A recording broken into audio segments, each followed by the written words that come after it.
अब इसके बारे में जो मटेरियल जनरोसिटी की जो बात है कि I shall not speak here of material generosity which naturally consists in giving others what one has. But even this virtue is not very widespread. For as soon as one becomes rich, one thinks more often of keeping one's wealth than of giving it away. The more men possess, the less are they generous. तो इसके अंदर नया वाला हो गया। हाँ, ये है। जो मटेरियल जेनरोसिटी है उसके बारे में कि जितना आपके पास धन होता है तो उसके बाद क्या होता है, ये माँ का एक कोटेशन पढ़ देता हूं मैं। आवाज साफ है शायद सारों के लिए? यस पंकज। हाँ ठीक है। हाँ, मुझे तो आवाज सही लग रही है। ठीक है, तो मैं अभी माँ इस बारे में क्या कहती है दो स्थान के ऊपर, और वो आपको मैं बता देता हूं। माता जी कह रही है, मेरे बच्चे, व्यक्ति के पास जितना अधिक पैसा होता है वह उतनी ही अधिक आपदा की स्थिति में होता है। आपदा जैसे कोई उल्कापिंड गिर गया, या कोई सुनामी आ गई, या कोई जबरदस्त भूकंप आ गया, यह है आपदा, कैलेमिटी। हाँ, यह एक आपदा है। पैसा होना एक महान विपत्ति है। वह तुम्हें मूढ़ बना देता है, वह तुम्हें अति लोभी बना देता है, वह तुम्हें दुष्ट बना देता है। आप लोगों के पास यह है क्या, जीवन का सच्चा लक्ष्य भाग 2? इसके अंदर है ये। यह संसार की सबसे बड़ी विपत्तियों में से एक है। धन एक ऐसी चीज है जो तुम्हारे पास तब तक न होनी चाहिए जब तक तुम कामना रहित ना हो जाओ। मतलब तुम्हारे अंदर जब तक डिजायर्स हैं तब तक धन होना एक कैलेमिटी को बुलाना है। तो अब कामना से रहित अपन कितने हैं वो तो अपन सब जानते हैं।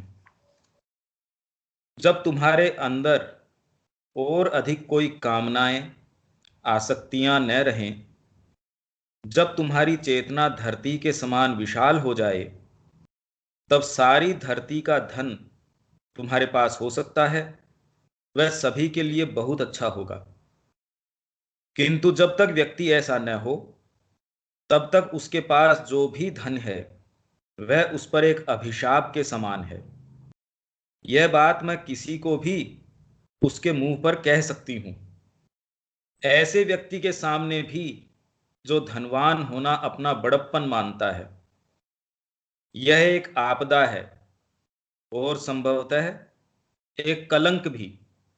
अर्थात यह एक भागवत अप्रसन्नता की अभिव्यक्ति है कि भगवान आपसे नाराज हो जाएं, आपसे अप्रसन्न हो जाएं, तो उसकी यह अभिव्यक्ति है कि आपके पास धन हो गया। गरीब होने की अपेक्षा अमीर होने पर अच्छा होना, विवेकी होना, बुद्धिमान और उदार होना, अधिक उदार होना कहीं अधिक कठिन है। मतलब गरीब रहने की बजाय अगर आप अमीर हो, आपके पास पैसा है, वो होने के बावजूद अगर आप अच्छे हो, विवेकी हो, बुद्धिमान हो, उदार हो, तो ये ज्यादा मुश्किल है। मैं बहुत से देशों में बहुत से लोगों को जानती थी, और सभी देशों में मुझे जो भी सबसे अधिक उदार लोग मिले वे सबसे गरीब थे। जैसे ही जेबें भर जाती हैं कि व्यक्ति एक तरह की बीमारी से ग्रसित हो जाता है। वह है धन के लिए घिनौनी आसक्ति। मैं तुम्हें विश्वास दिलाती हूं, यह एक अभिशाप है।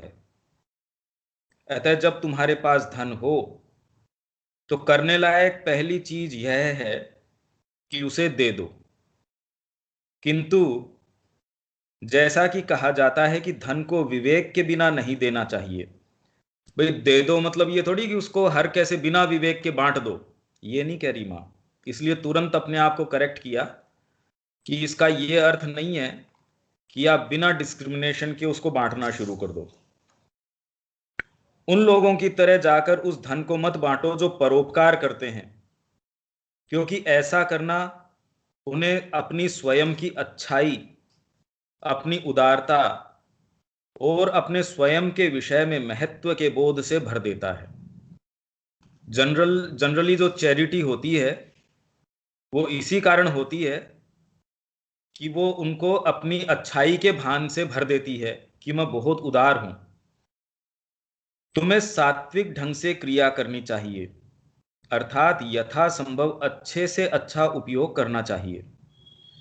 और इसलिए हर एक को अपनी उच्चतम चेतना में यह खोजना चाहिए कि उसके पास जो धन है उसका अच्छे से अच्छा उपयोग क्या हो सकता है।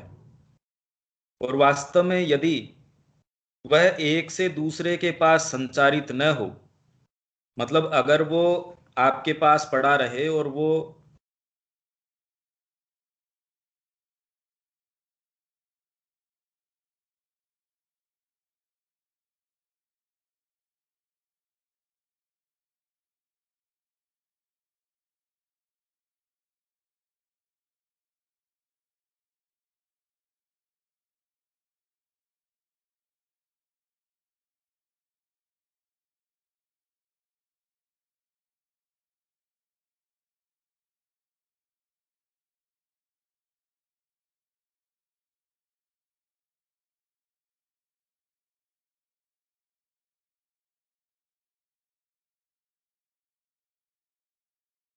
You are not audible nor visible.